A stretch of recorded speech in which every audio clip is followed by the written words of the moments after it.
I'm the answer to your every cry. So illusion for the way behind. I bring to you good news. Ngiyakubingelela mlaleli nalamhla egameni lenkosi yethu Jesu Kristu. Ngiyakumukela-ke kulolu hlelo lwethu lokufunda incwadi yemihla ngemihla lokuyirhapsodi yamaqiniso lesibhalelwe ngumfundisi Chris Oyakhilomedius CDD. Namhla ngomsombuluko tisithupha enyangeni yaKholwane ku-2026. Isihloko salamhla sithi kukhona lokuthide ngawe. Livesi lekuvula litholakala encwadini yabaseRoma sahluko sesiphohlongo ivesi le-11 lifundzeka kanje: kodwa nangabe moya waNkulunkulu wavusa Jesu kulabafile ahlala kini, lowo lowavusa Kristu Jesu kulabafile uyawuphinza anike kuphila emitimbeni yenu lebhubhako, niphile ngebukhona bamoya wakhe lohlala kini. Haleluya. Mfundisi uthi buKristu akusiyo inkolo, bunguKristu kuwe. Ngekusho kwabaseKolose sahluko sekuqala livesi le-27. Bukubonakaliswa kokuphila kwaNkulunkulu kumuntu.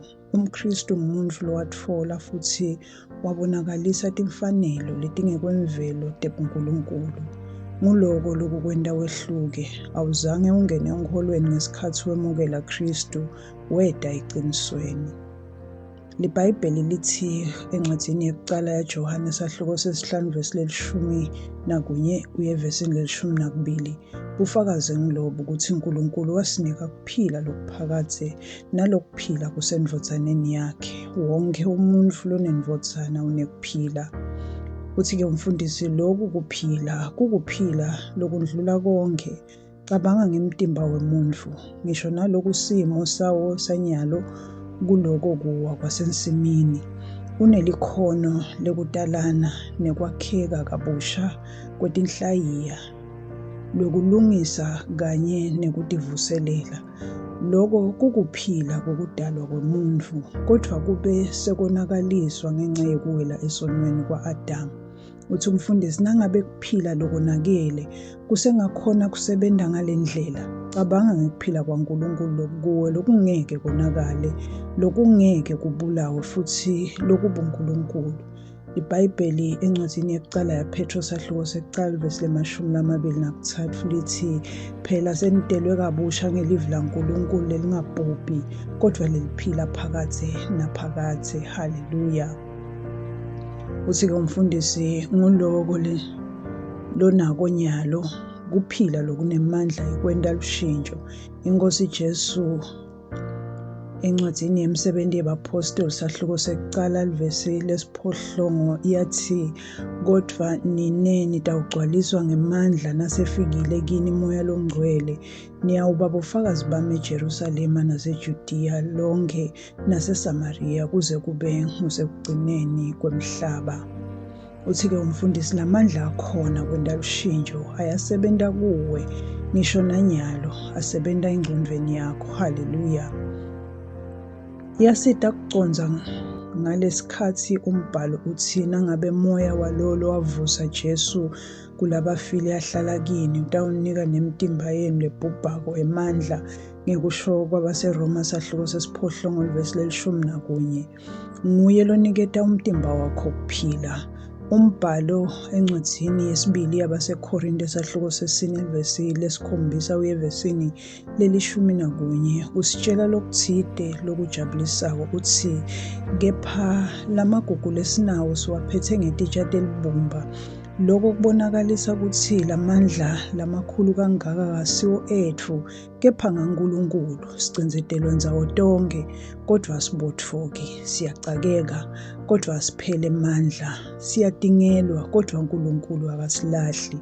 Siyamukulwa, siwiswe phansi, kodwa asibhujiswa. Solomane sethwala njalo emtimbeni yetfu kufa kwaJesu, kuze kuthi nekuphila kwakhe kubonakaliswe emtimbeni yetfu.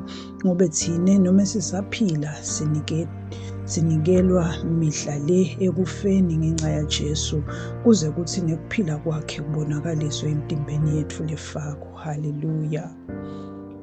Uthi-ke umfundisi, awubhubhiseki, uyawuhlala uncobile, awuyuze wendeleke phasi. unelikhono lekukhicita uphindze wente lenkulu impumelelo. Unalo lelo khono. Lufuto lokwenta lokuhle kakhulu ngekhatsi kuwe. Kungaleso sizatfu sekuthi iBhayibheli lithi noma ngabe yini loyendako itawuphumelela ngekusho kwekuhlabelelo sahluko sekucala ivesi lesithathu. Sike umfundisi kufanele uvisise futhi uhambe ngekuconza lokwendeka. Kukhona lokutsite ngawe, lokutsite lokuvela kuNkulunkulu nalokunemandla, lokutsite lokukwenta wehluke kulokuvamile. IBhayibheli encwadzini yekucala yaJohane sahluko 4 ivesi 4 lithi, bantfu bami nini baNkulunkulu senibehlulile baprofethi bemanga, ngobe lowo lokini mkhulu kunalowo losemhlabeni. Sike umfundisi shengasi le ndlela yokucabanga ingakwenta uphile impilo lejabulisako malanga onke. Haleluya. Asithandaze. Babe lothandzekako, ngiyabonga ngekuphila kwakho kimi, futhi ngiyati ngemandla akho kanye nemsebenti wemoya wami kanye nekusebenta kwamoya longcwele emtimbeni wami wonke. Kuphila lokuvela kuNkulunkulu kuqinisa umtimba wami futhi kwenta kube netingucuko kuto tonke tingcenye tekuphila kwami. Ngihamba ngekubusa ngemandla nangekuncoba egameni laJesu. Amen. Kuchubeka nesifundvo mlaleli ngesikhathi sakho utawufundza incwadzi yesibili baseKorinte sahluko 4 ivesi 7 kuye evesini 11 kuyo NIV.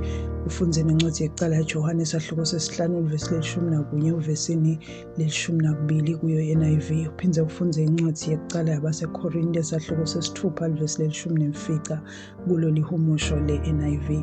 Bese-ke sesiba nelihlelo lokufundza iBhayibheli ngeminyaka munye. Lamhla-ke khona kufundwa incwadzi yemsebenti yabapostoli sahluko 18 ivesi lekucala uye evesini 23 kanye nencwadzi yaJobe sahluko 9 uye esahlukweni 11. Bese-ke kuthi elihlelweni lokufundza-ke iBhayibheli ngeminyaka lemibili. Lamhla khona kufundwa incwadzi yabaseGalathiya sahluko sekucala ivesi lekucala uye evesini 4 kanye nencwadzi ya-Isaya sahluko 26. Ngithanda kubonga kakhulu mlaleli ukuthi uhlale nami sisafundza livi leNkosi. Ngikholwa ukuthi ubusisekile. Inkosi ichubeke ikuphathe ngemusa. Ucela-ke mlaleli ukuthi uma ngabe bowusengakayemukeli inkosi yethu Jesu, umane usho nankha emagama emva kwami uwasho ngenhlitiyo yakho yonke. Haleluya.